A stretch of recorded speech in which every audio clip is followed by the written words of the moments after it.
I'm Evan Olauson. I'm the head superintendent here at Greywolf Golf Course in Panorama, BC. I mean, the game is an amateur game. I mean, the professional side of it, there are idols and heroes and fun to watch them play. But I mean, if it wasn't for amateur golf, there would be no golf. On a nice day, it's very scoreable when you go play it on a 15, 20 mile an hour day and you're hanging on to your pants. And I think I love that about that style of golf, link style of golf. You have to remember, when you play a golf course and you're out there for 4 hours or whatever, you're only hitting a ball for 15 minutes of that. So there's Today we're joined by a golf course superintendent that works in the west of Canada at a high elevation golf course at the base of Panorama, a well-known ski hill. That, of course, presents its own unique challenges. And we wanted to simply peel back the layers so that you could have a better understanding of what golf course superintendents go through in order to present these golf courses that we know and love. We hope you enjoy this podcast, and hopefully it'll encourage you to thank your golf course superintendent, your local keeper of the green, and perhaps shake his hand and thank him for all the hard work that they do that allows us to enjoy the game we love.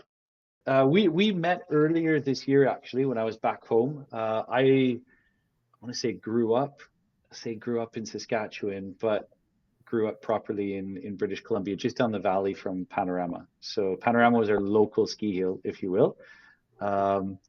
And it was in the late 90s that they built the golf course, which you now take care of. Yeah. So I've been here now since 2015 at Greywolf, and it's been kind of a humbling experience, definitely to say the least. And I'm assuming I'm here because of the unique challenges I face at Greywolf here, and I'm sure we'll get into all of that. But yeah, as you alluded to, Greywolf's right at the base of Panorama Ski Hill, so we're a little resort community. The golf course opened in 1999. Doug Carrick designed golf course. Opened with pretty high acclaim here in Canada, and we've kind of been bouncing around in the top, amongst the top public courses here in the country. So for those listeners abroad and not totally familiar with Greywolf and golf here in Western Canada, that's kind of where we sit, is kind of a high-end public resort golf course. So that's kind of what we're all about. Yeah, very good. For someone who's seen the course very early on, seen it, I think, the year or two, second year after it opened, and I've played it fairly consistently up until about 2009. A little bit of a hiatus, and then again 2016, and then again this summer. So I've seen the course evolve, mature, and again, after seeing a lot more golf around the world, it's nice to go back home and reminisce a little bit, but also see that the golf that we've got on our doorstep, if I ever do find myself back there, is still of a high caliber and quality. So yeah, Greywolf. No, it's really good. Now, you alluded to it. It's a difficult place to maybe not to grow grass during the summer, but perhaps to keep it from dying during the winter. So yeah. From a UK perspective, after seeing what you deal with and some of the challenges that you have, I mean, we play golf for the most part year round. We've got cold weather grasses that either go dormant when it gets too warm or go dormant when it gets too cold. But for the most part, they're here naturally and they thrive. Can you tell us a little bit about the challenges you have at Greywolf? Obviously, in the Rocky Mountains, you're probably not built on sand. Maybe we start there. Yeah, definitely not built on sand. There really isn't. There isn't a viable top dressing sand probably within 4 hours of our location. So you talk about natural settings for golf in the UK. This would be more on the contrived side for sure. I don't think golf was necessarily meant to be played here, but we're certainly making a go of it and doing our best. So So yeah, the challenges that we face, that they're not necessarily unique just to Grey Wolf. But I would say that we do have challenges that most other courses in Western Canada and in North America don't face. So basically, we typically get about a 5.5 month or 6 month snow cover. Now, on an ideal winter, that would be snow, and we'd maybe have a short hardening off period in October. The ground freezes, and we get snow kind of end of October into early November that lasts right up until late April, early May is kind of what our winter looks like. So great for skiing for sure, but and we tend to get a fair amount of snow on the golf course, maybe in the range of about 4 feet on average, I would say, on the golf course, which isn't unique to. There's a lot of golf courses with a lot more snow than that, and we've all learned how to manage that, but it's the November and December periods that can be really tricky here. So I grew up in Canmore, which is just on the other side of the Rockies from here, just outside of Banff, Alberta, which is about an hour and a half or 2 hours away. But as the crow flies, it's just right over the next mountain range here. So when I came here in 2015, I expected to see a lot of the same weather patterns and the same climate, but I was really surprised, this time of year, moving into November and into December, where we tend to get a lot of, we will get snow, but it's always hovering right around that 0 degree mark. So it could come down as snow, it could come down as rain. And depending how that happens in sequence, we've seen over the last number of years, kind of a tendency towards snow that gets rained on, that gets bound up in that snow and freezes solid. And so that's been 3 of the last 4 years now we've seen that. So that's what makes us maybe a little more unique. Whereas on the other side of the Rockies, in Banff and Canmore, they tend to get more snow in October and November, that's just on frozen ground, not creating ice. So that's what we struggle against, is ice cover. Snow cover is great. We can deal with that all we want. It's a matter of clearing greens and stuff in the early season. So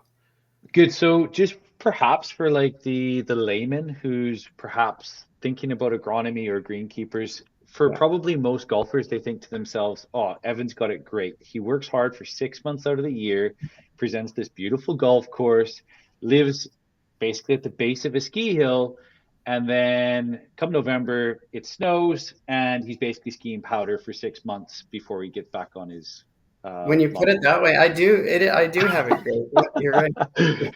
So I'm sure that's like the misconception or preconception, however you want to call it.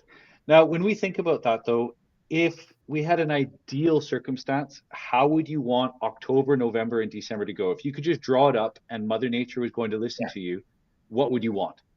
Okay, so October, we start to harden off. That in an ideal world, we close the golf course down end of September every year. That's kind of not even weather dependent. We know that we need at least a month here to do all of our processes and get all the work done to prep. And presumably for, like, when you say processes, is that things like blowing out irrigation lines, making sure the heads are ready to go so that, yeah, they're ready for Yeah. winter? Good. So all Yeah. of that basically for October.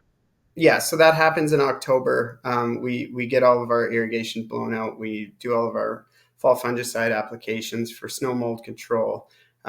We tend to do a lot of drainage work in the fall, because that's an issue. You alluded to no sand. We have either kind of heavy clay soils where there is soil, and a lot of rock in other places as well. So really difficultly draining property, but yeah, that's what October is, and through the course of October, we hope to to harden the plants off and have them start to go dormant and really slow their processes down in preparation for winter.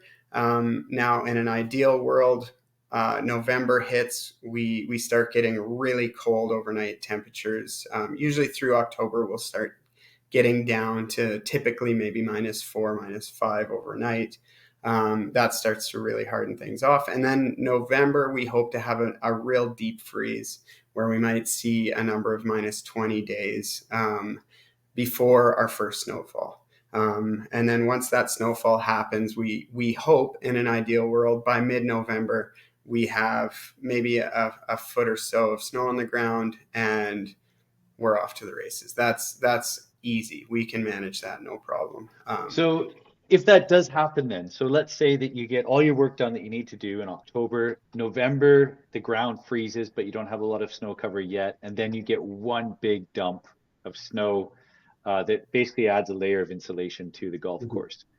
So if that happened and that snow remained and you eventually got that 4, 5, 6 feet of snow on the golf course right through to the spring, what are you doing on a daily basis to manage the Right. golf course during that period if everything goes well? Yeah. So the biggest part on the golf course is we cover we basically insulate our greens and cover them with an impermeable tarp. Mm-hmm. And what that does is it in the event that we do get a rain happen in November or December, it seals the greens off from allowing ice to form on the surface. But what that does is it creates an environment where the greens are sealed off. So it creates what's called anoxia, which is kind of a lack of oxygen, buildup of CO2 under the tarp. So we're out there 3 days a week managing that. So we're traveling through the golf course, taking readings of each of our greens to see their oxygen levels, their CO2 levels, and deciding, okay, we're gonna vent all the greens this week, and then usually on Friday we'll take maybe a handful of the worst greens and we'll go vent those again. So that process is And what would be typically involved with venting? Yeah, it sounds yeah, like you cut a hole in the tarp and let a bit of air yeah. in, but what are you Um, actually doing? so we have before we put our tarps out, so we basically we roll out some lay flat poly tubing that when inflated with air, it inflates and blows air through the green. So we lay that out. That covers goes over the surface of the green. So usually three tubes per green that have kind of a central manifold that we can just literally plug backpack blowers into to just force air into the green. And then from there, we watch our gas reader and we make sure usually we see a big spike in CO2, and then that comes down and we wait till that gets back to atmospheric levels before we And can you stop. explain to our readers if you did all that to prevent it? So maybe first of all, we'll ask some questions just to make Yeah. sure everybody understands what's going on. So for example, if you had too much CO2 for the entire winter, what effect would that have? And maybe the second question, if you didn't do that and you just said, look, we're just going to let it go, what would the result be? Yeah. So the first question is that's an interesting one because I honestly don't know the full extent of the answer to it. I so because the plants aren't typically dormant on our greens, they don't go fully dormant. So there's still some respiration processes, I believe, happening. So that's what gives off the CO2, and there's like some microbial action that is giving off CO2, and the respiration's using oxygen, and so that process will end up giving you high levels of CO2 and low levels of oxygen. I can't tell you exactly what is it the low oxygen or the high CO2 that is causing the damage? But we do know, under prolonged periods of ice cover, or really what we're doing is creating a synthetic ice cover with our tarps, but one that we can control at least. So I don't know the exact science behind that. I've had several conversations where people think it's one or the other, but I couldn't tell you that for sure. Um, and the second part of that question was, if left alone, over time, it would kill the turf. And we have seen that in the past, where we've started to increase our intervals between venting, and Hmm. we've since gone back to weekly, because the science was showing, like, okay, no scientific difference between 45 days and 60 days, no difference between 60 and 90 days. We know that somewhere around the 110-day mark is where things will go sideways for sure. And so that's usually on our fairways where we don't have that control. That's the mark that we're looking to get to, is can we somehow, if we have ice, can we get to 110 days somehow? That usually brings us to mid-February. How do we get the snow off and the ice relieved in some way in 110 days? So we know over a prolonged period it will die. I think we could leave them for probably 45 days. I wouldn't be comfortable with much more than that. So, but with our So snow you cover, mentioned, yeah, because it seals everything off. So, yeah, so you mentioned something else. You mentioned snow mold. Now that's something that yeah, we don't deal with, probably, well, in the southern United States and for a lot of the UK. Snow is like a 1 or 2 day a year thing. Everybody gets excited. The one time we got snow on a golf course, I was meant to play North Berwick, and I ended up walking around the course with basically kids tobogganing around the golf course. Um, I've since been able to go back many times and play North Berwick, which is brilliant, but yeah, that was my first experience. So, snow mold, yeah. maybe explain to our listeners like what that is, how it works, what effect does it have on a golf course? Yeah, so pink snow mold is what we deal with here primarily. I would be surprised, actually. I would believe that you would have microdocium patch in the summer, in which is the same pathogen. It's just at a different time of year. So we deal with microdocium patch through the summer, when when we get some cool rainy events, and things aren't like hot and dry like they typically are here. But come fall, that turns into pink snow mold. So we're controlling for that.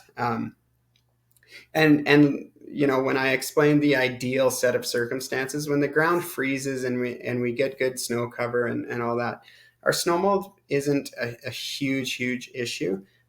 It's still an issue. We will still get snow mold 100% of the time, and it's fairly devastating up here. But we do have fungicide for that. But where we struggle is because we typically don't get our ground to freeze, unless it's covered in ice. But it doesn't freeze that deep. It's really only the top inch or so. So we typically get pretty high snow mold pressure here. So it's kind of either you get ice or you get snow mold here. So we're kind of up against it for both set of circumstances. But it's manageable. I mean, we are able to spray fungicides for it, and they're quite good. And it is a big ask for a fungicide to last for 6 months of the season, but and usually by the end we definitely see breakthrough, and that's just become normal for us. We're not too concerned with that. So So it's maybe it's something. Yeah, speak to us a little bit about that then. So you mentioned like that you've learned over time that the 110 days, you're into mid-February. You know, we don't want to push yeah, it much past that. So come mid-February, let's say that we've still got ice. yeah, You got your tarps, you've got your oxygen pipes under the yeah, tarps. So you've got a solution for the greens, but you yeah. can't do that for the whole golf course. No. Yeah, So it's really what would you do to fairway. make sure that it's going to get through to the playing season? Yeah, so we're lucky here. We have a real good relationship with the ski hill. So um, this year, I believe it was the first or second week of February, we were able to get a snowcat here. So a big groomer with a massive front blade on it that can push a lot of snow. So we have a process pretty dialed now where we can clear most of the fairways in about 4 or 5 days with snowcats. So we'll either bring two snowcats and one will push and then the other will clean up the windrow, and then we come in behind them with our skid steer loaders on tracks, and we'll push the snow off down to the ice, and then we actually come in with a sweeper and get it down to like as glare ice as we can. And usually that's we're waiting for a window there where in mid-February we're typically not going to get over zero, but we might get a -5 day of full sun. And even in those -5 days of full sun, we can usually get like an organic fertilizer that is, like a brown prill on the ice that can actually melt through and maybe get a bit of a channel of an air pocket through the ice. So we try that as much as we can. Sometimes we're successful, other times we're not. This year we had substantial ice. We probably had about maybe 500,000 square feet of ice on our fairways.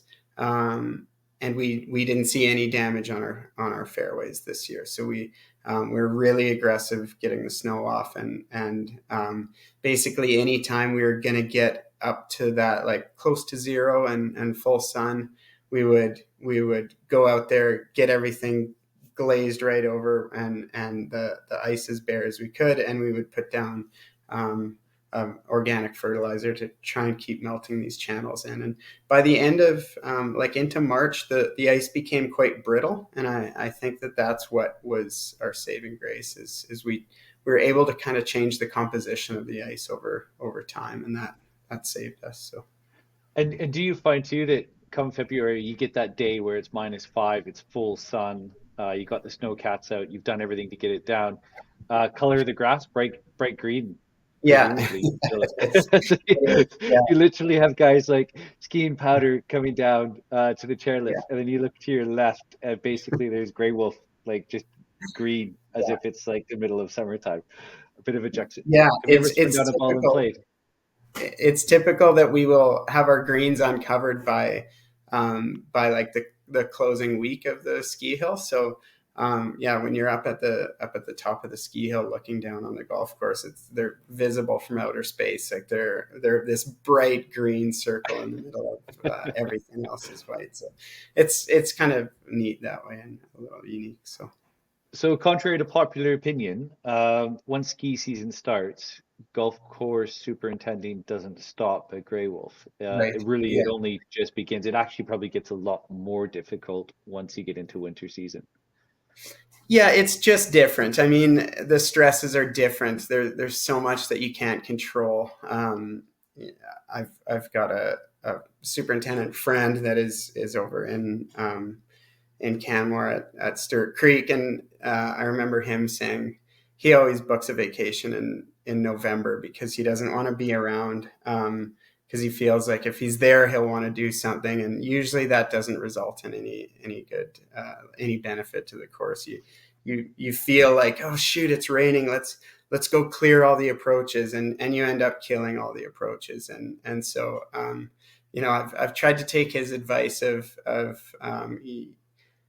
you kind of work with what you have, and you start a timeline, and if a weather window opens and you can make a difference and maybe save some turf this year, that's what we're trying to do. So no superintendents are there. We're kind of all the same. We're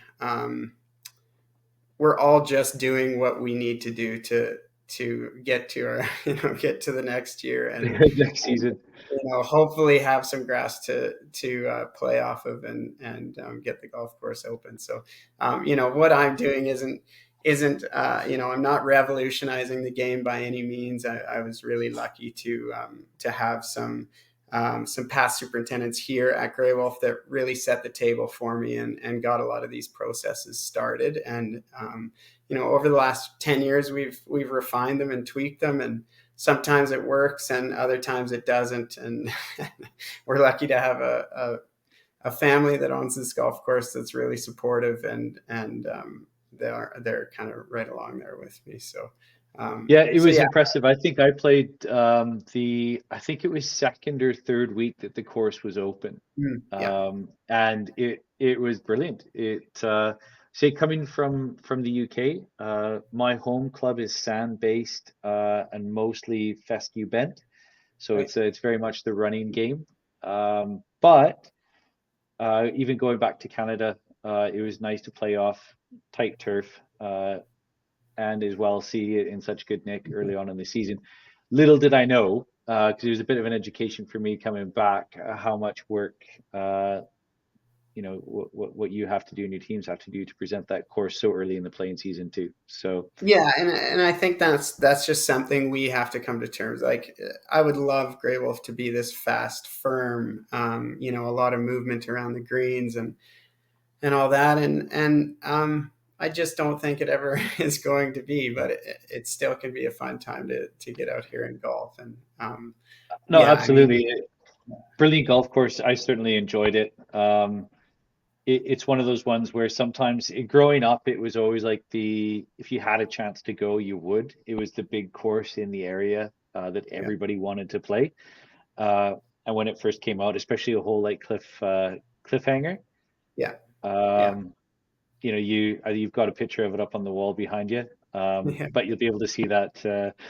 Obviously, we'll put a link to the website and the course page so that people can see it. But yeah, if you're ever in Canada, anywhere on the west coast, Calgary bound, Greywolf, Banff, Jasper, Calgary Golf Club. There's probably a handful more that I'm missing, but if you built a trip around those four, right. That's a they good could golf start trip.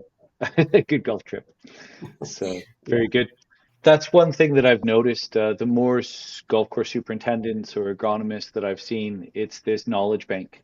People have mm, found a way to produce playing surfaces basically in every ecosystem around the world. right. And it's the ability to pass on that knowledge, share that knowledge that is basically elevating the standards of the game for everyone. So Yeah, we appreciate everything you do, Evan, especially for Golf in Canada, presenting a course like Greywolf for visitors that can go and play. It's a brilliant mountain golf experience. And the course is certainly dialed in, especially if you get there in the peak months, July and August. It's an exciting golf course to play. But yeah, September's pretty thanks. good. I would say September is probably our best month for golf. So There you go. So, well, yeah, July through till September. I would go anytime if I'm honest with yeah, you. So, I don't know if I must have played in September at some point, but anyways, that's good. We'll save that for 2025. September yeah, 2025. We'll come check it out. exactly. Yeah, Good. Thanks, Evan, so much for your just a bit of your time, and we'll let you get back to it. I know it's the beginning of the day there, so you guys are probably yeah, waiting for their marching orders.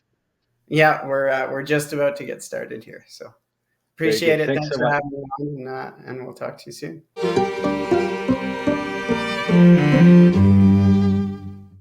We want to thank Evan for his time. We know it's especially busy during the month of October, so we really appreciate that as they get ready for already next playing season 2025. We hope to be doing a little bit more of these types of podcasts where we look behind the scenes and have a better understanding of what it means to prepare a golf course and present it for our play. So if there's other topics you'd like us to explore, please DM us, give us a quick message, and we'll do our best to sort that out for you. Again, if you can subscribe and like, we're on all major social media platforms. That's the modern currency, and we appreciate your support by doing that. So thank you so much, and we appreciate you listening. We'll do this again soon.